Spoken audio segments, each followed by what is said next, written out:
لوگ جو ہے نا وہ لوگوں کو دین کی ترغیب دینے کے لیے جیسے آپ فرما رہے تھے موضوع حدیثیں بھی سنا دیتے ہیں ثواب، تو مطلب ہے کہ فرض کریں ایک بندہ کہتا ہے جی آپ اتنی دفعہ یہ جو ہے نا وظیفہ کر لیا کریں، اب اس کا خاص ثبوت نہ ہو یا کچھ بھی، تو وہ کہتے ہیں جی یا یہ کہ کچھ عالم دین ایسے ہیں جو جن کے بارے میں کہا جاتا ہے کہ جی وہ ہمیشہ جنت کی باتیں کرتے ہیں، انہوں نے کبھی دوزخ کی باتیں نہیں کی، جی وہ بڑے،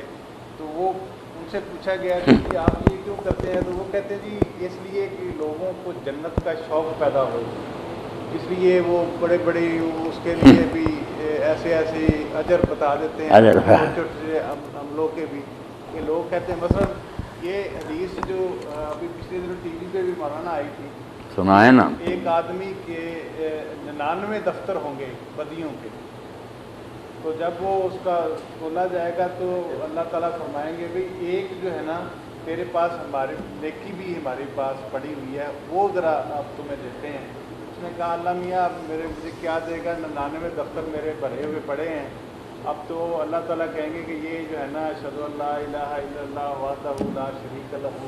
واشہد ان محمد صلی اللہ علیہ وسلم، یہ تم نے پڑھا ہے کلمہ، یہ ہمارے پاس پڑھا ہے، یہ لے جا اور یہ دوسرے جو ہے نا ترازو کے پلڑے میں اس کو رکھتے ہیں۔ وہ کہے گا اللہ یہ کلمہ ہے، اس کو میں رکھ کے بھی کیا کروں گا، ایک طرف دیکھ کتنا بات لگا ہوا ہے، تو اللہ فرمائیں کہ نہیں جا تو صحیح رکھ تو صحیح، تو وہ رکھا جائے گا، تو وہ جو ہے نا اللہ جھک جائے گا، جھک جائے گا۔ تو یہ تو اس کا مطلب ہے یہ کلمہ جو سارے لوگ جو سب مسلمان پڑھ رہے ہیں، بس قصہ ختم، 99 دفتروں والا وہ بھی یہ حدیث ہے یا نہیں ہے، قصہ ختم، یہ ٹی وی پہ ایک عالم صاحب نے بتائی کہ 99 دفتروں والا بھی بخشا جائے گا، تو اللہ کی رحمت تو بڑی وسیع ہے، بڑی وسیع ہے، اللہ کا عذاب بھی بڑھا سکتا ہے۔ یہ صدیقی صاحب جو بات ہے نا آپ نے کہی کہ ذکر اذکار جو ہیں اس کے لیے واقعی کوئی حدیث کا حوالہ دینے کی ضرورت نہیں، یہ بھی جو سختی کرتے ہیں نا کہ نہیں حدیث ہی ہونی چاہیے، نہیں، دین کی روح کے مطابق ہوں، توحید پر مبنی ہوں، استغفار ہو، توبہ اور نیکی کی باتیں، وہ کسی نیک بندے نے بھی کہی نا، یہ نہ کہیں کہ حضور نے فرمایا یہ نا بوجھ اپنے اوپر لے، ویسے کہیں کہ یہ ذکر اچھا کر لیا کرو، میں بھی بہت بتاتا ہوں دعائیں عرض سے، اس کے لیے کوئی خاص حوالہ نہیں چاہیے، بس وہ دین کے خلاف نہ ہو، شرک اور گمراہی اس میں نہ ہو۔ صحابہ کرام نے نیک لوگوں نے بعد میں بہت ذکر کیا ایسے جو بہت اعلیٰ ترین ہے، کوئی حرج نہیں ان، ایک دعا تو ان دنوں میں نے کل بھی عرض کی، وہ یاد کرنی چاہیے نا، اگر نہیں تو مفہوم اس کا ضرور ہر بندہ دہرائے، اللہم توب علیہ حتی تو، اللہ تو نظر کرم فرما تاکہ میں گناہوں سے تائب ہو جاؤں، واسمنی حتی لا ادھر، پھر مجھے بچا کر رکھ کہ دوبارہ نہ میں کروں،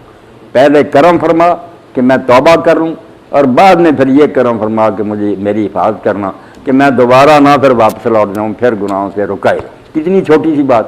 اللہم توب علیہ حتی اتوب واسمنی حتی لا آؤ۔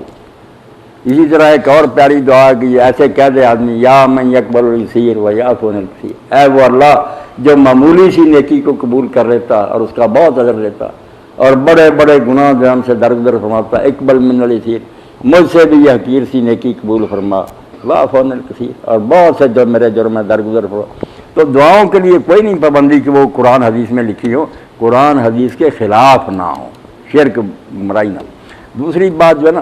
وہ بیان کرنے میں صدیقی صاحب ظلم کر جاتے ہیں کہ ایک شخص جو ہے اس کے 99 دفتر ہیں، کافر ہے، مشرک ہے، بے دین ہے، اب اس نے کلمہ پڑھا اور کلمہ پڑھتے ہی مر گیا، وہ سارے ختم ہو جائیں گے، یہ کلمہ بھاری ہو جائے گا۔